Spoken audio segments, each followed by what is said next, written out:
Thank you for joining us. It's a pleasure. So the piece was published yesterday, and this morning Britain woke up to a range of different front pages. And as you say in your piece, some were quick to raise the spectre of terror and very clearly call it terrorism. And then you had other papers calling him a lone wolf attacker.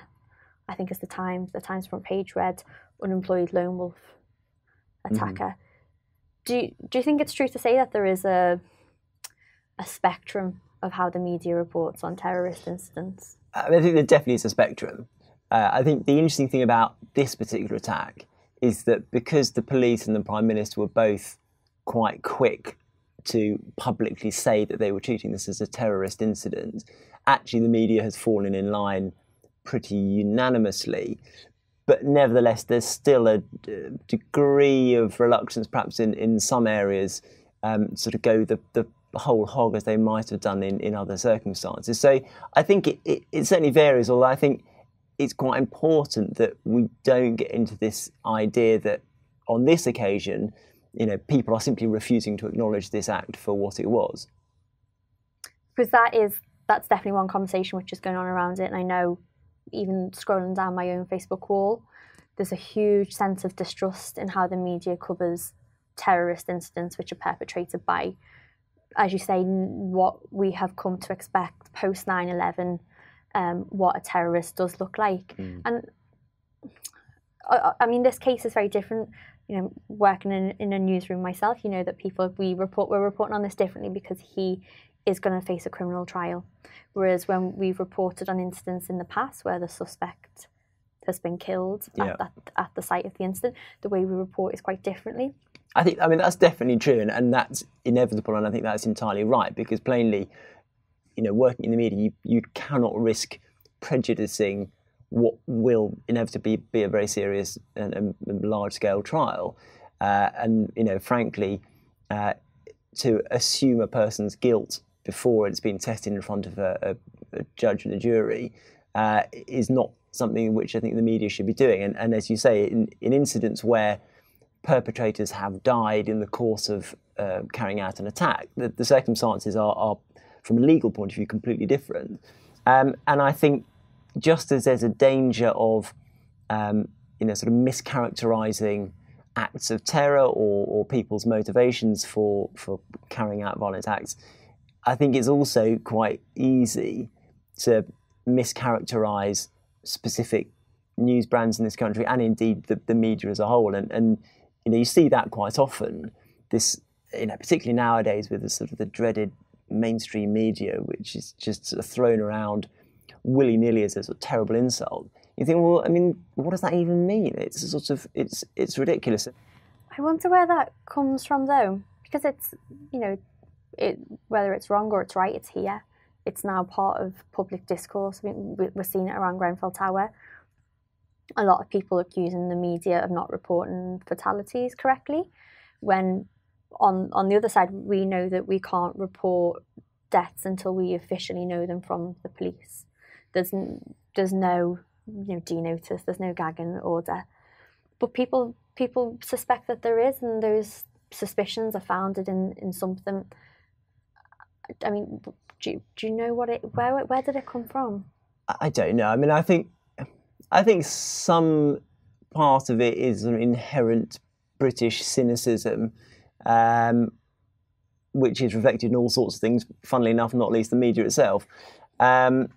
I think part of it is a consequence of past experience and dismal experience, and there are numerous examples of it. I guess one of the best examples is Hillsborough, where quite plainly this terrible disaster took place, and it then took nearly 30 years for the truth to emerge about Hillsborough. And people will say, well, frankly, the media did not do a good enough job in exposing what actually happened there. So why trust the media now? So I think there's a bit of past experience. I think there's a bit of present critique in all this as well. And as we've been discussing, people's concerns about what they would dub the right-wing media in this country.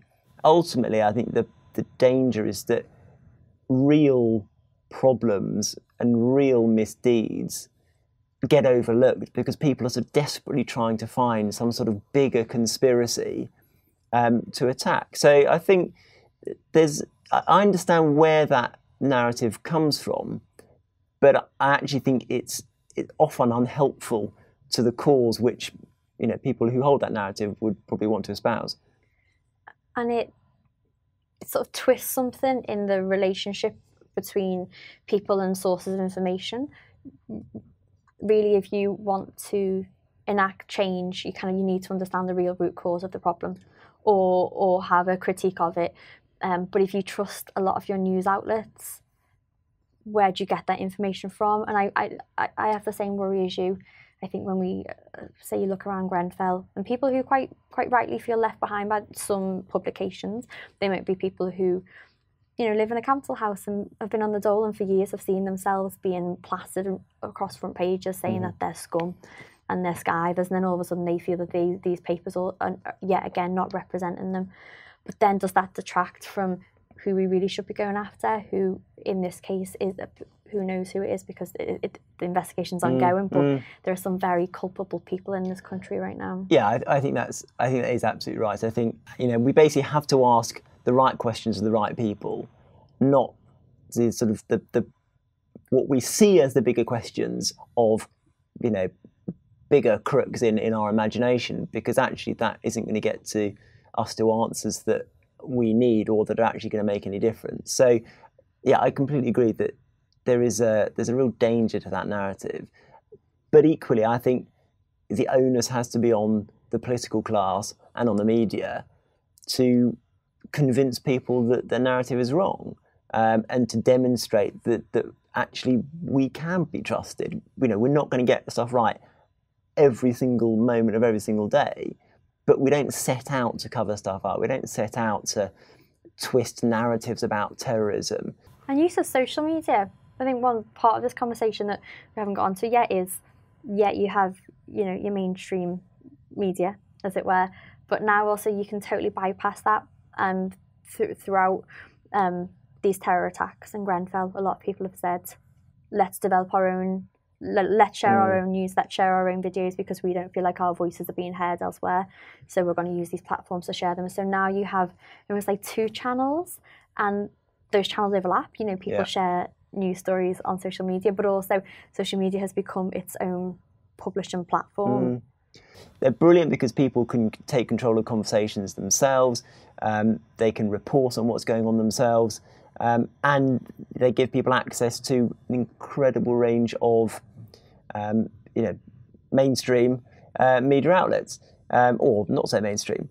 The slight pitfall is that you end up with so many voices and so many sources that all sound vaguely credible, that it's very, very hard to work out actually what's right and what's wrong.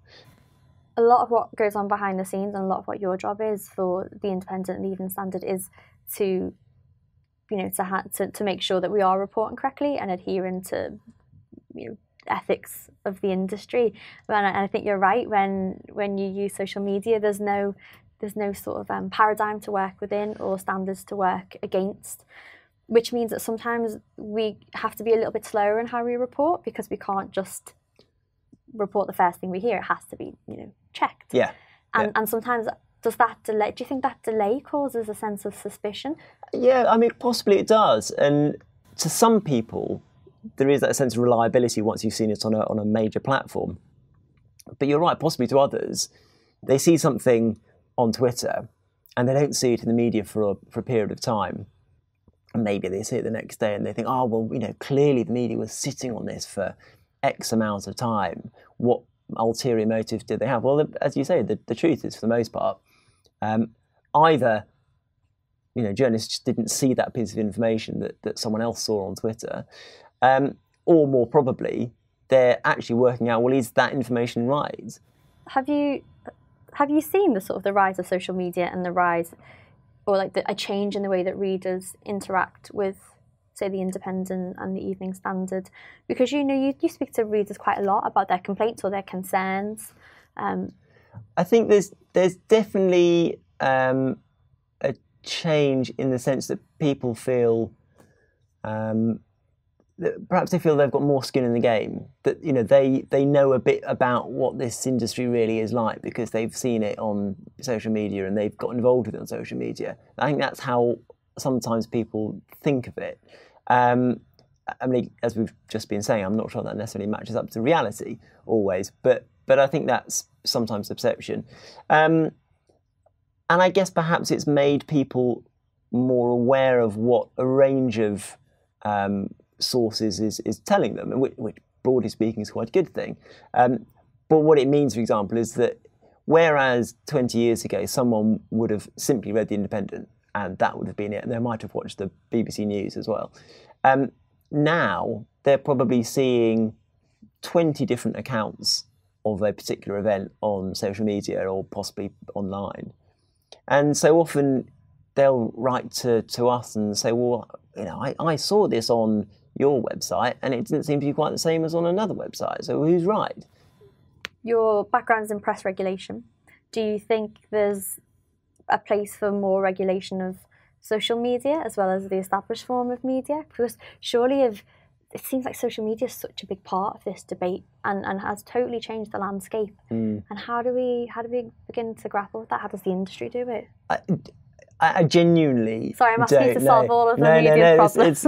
It's an incredibly interesting question because it is a sort of major issue of our times. For a long time, my intrinsic reaction to the idea of regulating social media was that, don't be so ridiculous. Actually, the great thing about social media is that it's the place where 1,000 flowers bloom, and you can find anyone to agree with anything, and isn't that jolly? I guess, maybe this is a product of getting a bit older. I've started to become a little bit more anxious about the impact that it has on people's everyday lives. And to that extent, I think in principle there's a better argument perhaps now than there was, say, 3 or 4 years ago, to a better, I'm not sure regulation, but better oversight of social media. There would have to be some sort of appeals body or, I guess sort of an ipso equivalent for social media.